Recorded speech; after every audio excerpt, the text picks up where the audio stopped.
میں سمجھتا ہوں کہ یہ بڑی انفارچونیٹ ہے کہ اس ٹائم جو سیاسی جماعتیں جس طرح کا کھیل کھیل رہی ہیں یہ اپنے صرف ویسٹڈ انٹرسٹ اور جو اپنے مفادات کی جنگ کے لیے عوام کے بارے میں سوچا ہی نہیں جا رہا۔ میکسیمم بارگین کے لیے آج پیپلز پارٹی نے یہ جو اپوزیشن میں بیٹھنے کا وہ کیا ہے، یہ کل مظہر عباس صاحب بھی ساتھ تھے پروگرام میں جیو پاکستان میں، اس ٹائم میں نے یہ بتایا تھا کہ پیپلز پارٹی یہ سوچنے جا رہی ہے، سی ای سی کا فیصلہ تو آج آیا ہے، یہ کل سے ان کے اور اسی پروگرام میں پھر فیصل کریم کنڈی صاحب ہے، انہوں نے بھی اس کی تصدیق کی کہ ہم یہ کر سکتے ہیں کہ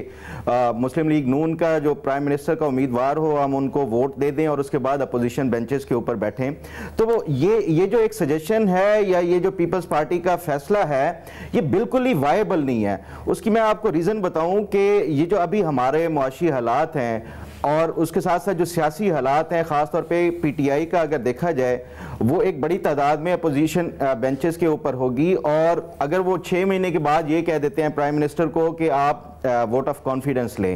اور فرض کیا پیپلز پارٹی دوبارہ بھی ان کو ووٹ آف کانفیڈنس دے دیتا ہے، تو یہ اس سے جو ہماری اکانومی ہے، جو مارکیٹ ہے، اس کے اوپر جو امپریشن جائے گا اور جو اس کا تاثر اور جو اس کے اثرات ہوں گے وہ بہت زیادہ بھیانک ہیں پاکستان کے لیے۔ تو میں نہیں سمجھتا کہ یہ جو پیپلز پارٹی ابھی یہ انہوں نے آج بلاول صاحب نے پریس کانفرنس کی ہے،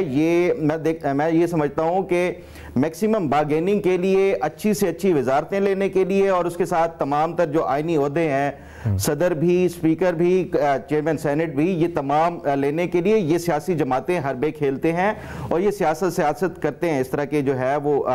الٹیمیٹلی ہونا وہی ہے، کیونکہ دیکھیں یہ جو موجودہ حالات ہیں اس میں صرف سیاسی جماعتوں نے فیصلہ نہیں کرنا، اس کے ساتھ ساتھ جو مقتدر قوتیں ہیں وہ بھی سب کچھ دیکھ رہے ہیں، اور میں یہ سمجھتا ہوں کہ یہ پیپلز پارٹی اور مسلم لیگ نون کسی طور پہ بھی یہ افورڈ نہیں کر سکتے، ایک تو ری الیکشن میں جانے کے حوالے سے اور دوسرا ڈیڈ لاک میں جانے کے حوالے سے۔ تو یہ آپ دیکھتے رہیں گے الٹیمیٹلی ایک دوسرے کے ساتھ، کبھی بلاول صاحب یہ پریس کانفرنس کر دیں گے، کبھی مسلم لیگ نون بھی اپنے تحفظات ان کے ہو سکتے ہیں، لیکن at the end of the day ان دونوں نے ہی مل کے بیٹھنا ہے اگر سسٹم کو چلنا ہے۔ اگر سسٹم کو یہ چاہتے ہیں کہ یہ نہ یہ اس میں سسٹم کا حصہ رہے نہ کوئی دوسرا رہے اور کوئی تیسری قوت آ جائے، تو پھر جو ہے یہ اس طرح کے کھیل کھیلتے رہیں گے، جو کہ میں نہیں سمجھتا نہ پیپلز پارٹی اور نہ ہی مسلم لیگ نون یہ چاہتی ہے۔ تو میں یہ دیکھتا ہوں کہ